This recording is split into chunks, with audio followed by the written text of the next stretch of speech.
Hello and welcome to YHTV's Flowing into Awareness with visionary and master intuitive Anatara. This is episode 21. I'm Christina Suzama, your host for this program. Today we are finding, flowing with options and the many faces of truth. Hello, dear Anatara. Hello, Christina. So you're back from a nice long time away. Yes, and I guess it was sort of a long time. I was in Northern Ontario on one of the Great Lakes for 6 weeks, and then made my sojourn back to BC gradually by driving across the country, and that as well was the magnificent sights, the sense of how large the country is, the energetic, what's available energetically in this country. Every time I make that drive, I am overwhelmed with the magnificence of the raw, pure presence of the earth of Canada. And it's a fantastic thing. So now I'm back on the coast of BC, happily surrounded by the ocean again. Well, you were surrounded by the lake. Yes, the lake is my true energetic home and center. It's the part of planet Earth that is most like me, or that I am the most like, and it feeds and nourishes my soul. But it freezes there in the winter, and it's not very practical to even imagine being there for the whole year. So as I come back to the West Coast, I come back to more moderate temperatures. I can go to the mountains and be in the snow. I can be on the ocean all of the time, and that, for a Piscean as myself, is pretty important. It's a good blend. Lovely, lovely. Mm-hmm. So welcome back to the West Coast now. Thank you. And it sounds like you were flowing. Oh, always flowing. Yes. I think we were talking a few moments ago, before we started to record, and I mentioned that right now in this moment, I really don't have any any concrete sense of what it is that I will be doing this fall or winter, or where it is the most, where it would be the most profitable, not money-wise, but sort of perspective-wise, and in terms of what I can contribute. I don't know what it is that I'm going to be doing yet, and I'm feeling very relaxed about that. So I'm always talking about flowing, and always talking about the perspective of flowing, and I love understanding that I myself can achieve newer and newer levels of that, sort of newer levels of being able to be present, to really not trying to plan anything. and I don't necessarily think that this is always going to be the case. And maybe in a week I'll know exactly what it is to put my energy into, but at the moment I don't know yet, and that's okay. So, what I wanted to address today, what I wanted to explore, is the idea of how many different kinds of truth there really are. And when I say truth, I really mean, how many options are there? How many possibilities are there? How many different choices could one make, about any lifetime, about any day, about any week, about any relationship, that are actually representative of some truth of that situation?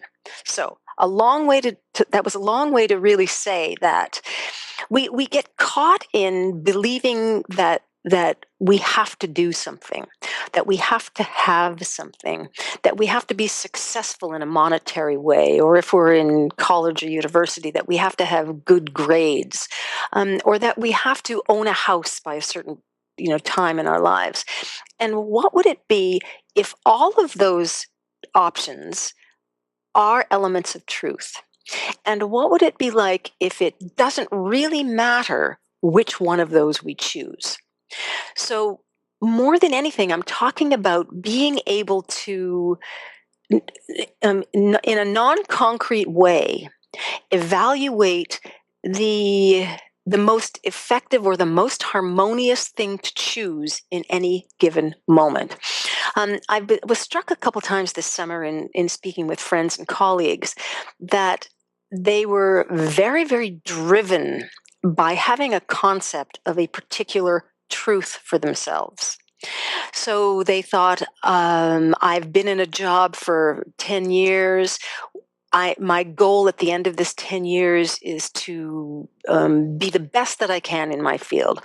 My goal at this time, at the end of the 10 years, is to have a six-figure salary. And I noticed that in the confidence that only that truth was real, that only that truth was the truth, they were missing all sorts of options and all sorts of possibilities that were being provided for them all the time.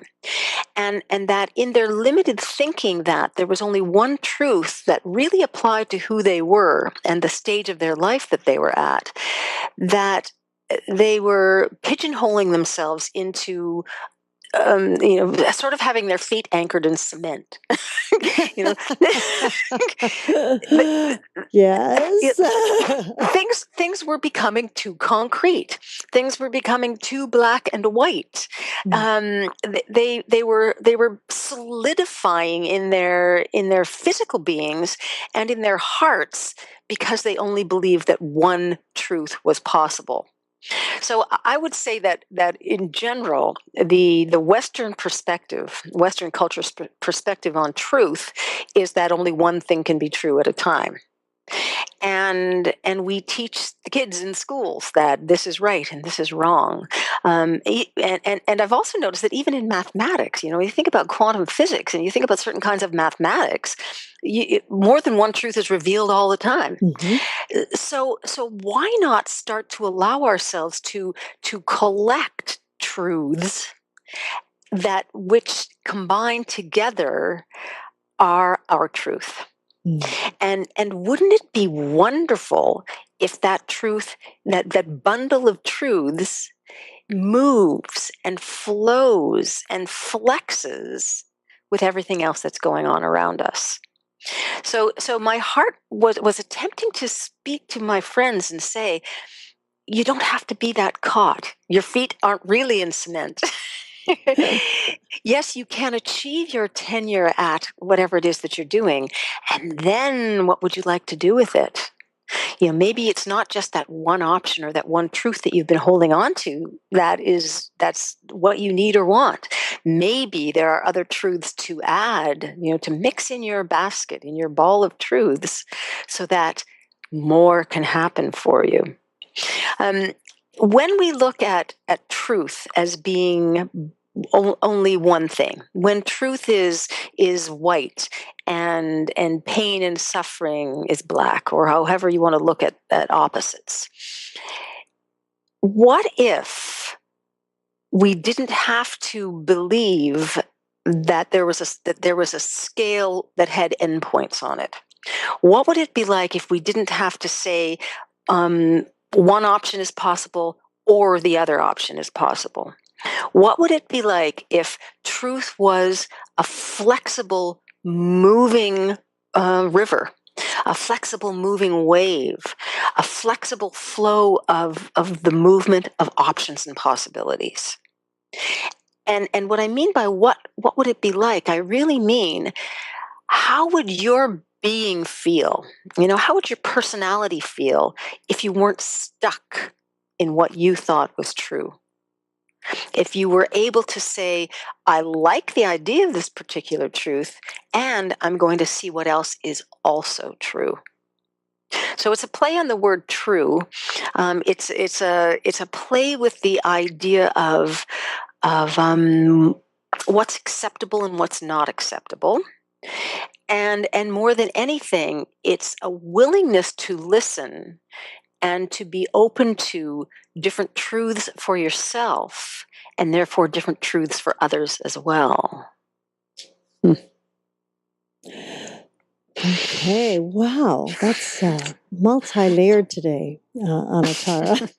And I hear you. I hear the same conversations, and I believe, Mm-mm. the societal and it could be cultural pressures of achievement and status, ego, all has a lot to do with it. Fear, a lot of fear. Mhm. So we do set those Mhm. standards. We do set the goals. It's like, well, if I don't have this, or I don't have, for example, a sum of money in the bank. Well, how would I live? Who's going to take care of Mhm. me?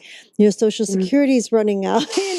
It's Mhm. so much fear based, and then of course you have the younger people who are possibly about to retire, and it's the same thing. It's like, well, I need this, and this in place before Mhm. I can retire because of the, and understandably so, because I think as people get older, they want to be comfortable.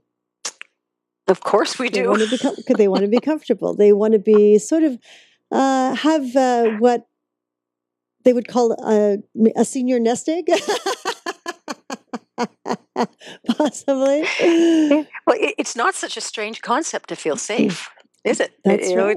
It's not an unusually strange idea that we want to feel safe and protected and have all of our needs met when we're older.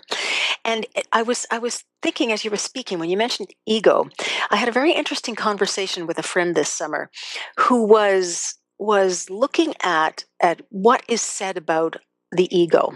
The Mm. ego is made to be the bad guy in so many circles and in Mm-hmm. so many scenarios.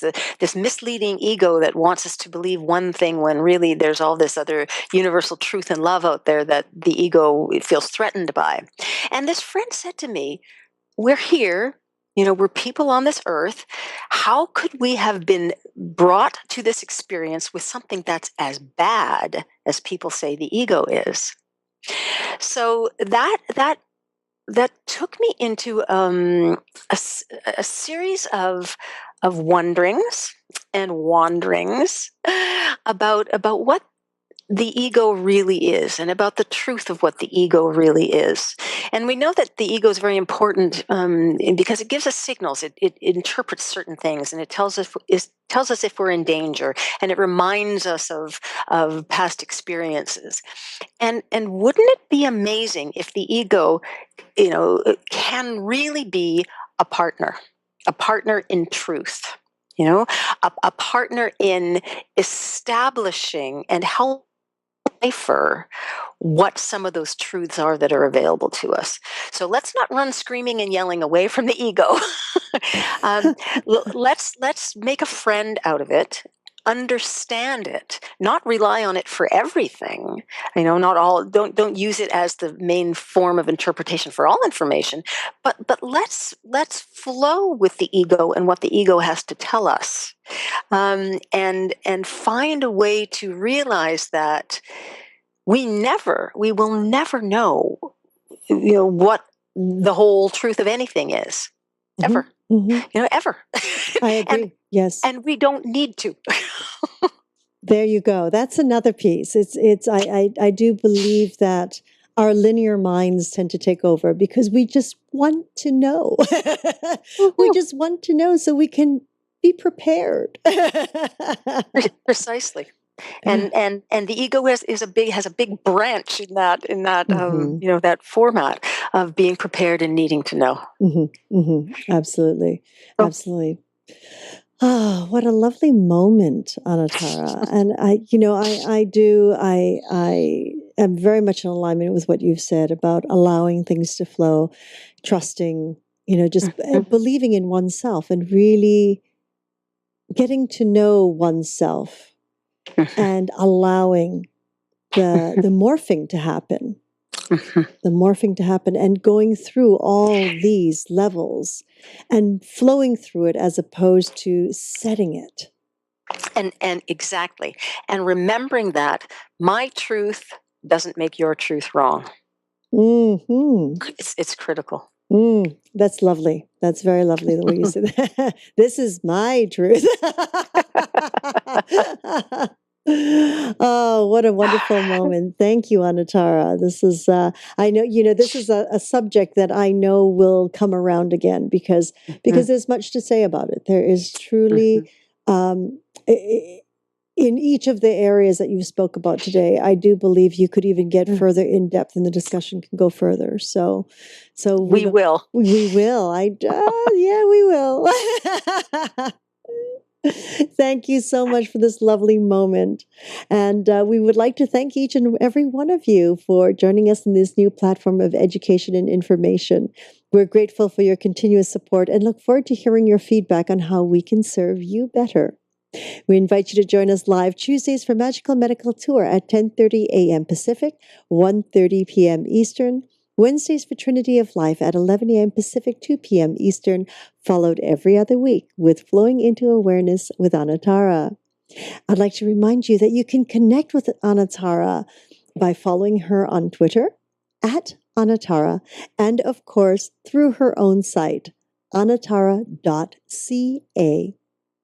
We would always love to hear your comments and feedback, so please give us a call at 818-LETS-TALK. 818-LETS-TALK. Until next time, namaste.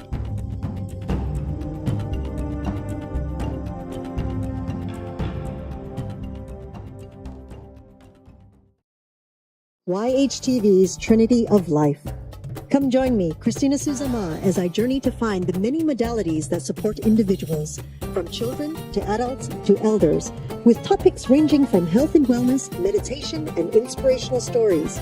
I invite you to visit yogahub.tv every Wednesday at 11 a.m. Pacific, 2 p.m. Eastern. Many people that I know that are trying to diet, for example, and that seems to be on the minds of many today, they always feel, oh, if I miss a meal, that's much better because that way I can lose weight. I am not an advocate of skipping meals because my experience is that it catches up with people. It's the old catch-22 of I'm going to be good during the day. I'm going to have this teeny breakfast and this teeny lunch, and then I'm starving and I'm going to crash and burn late at night and eat a half a gallon of ice cream.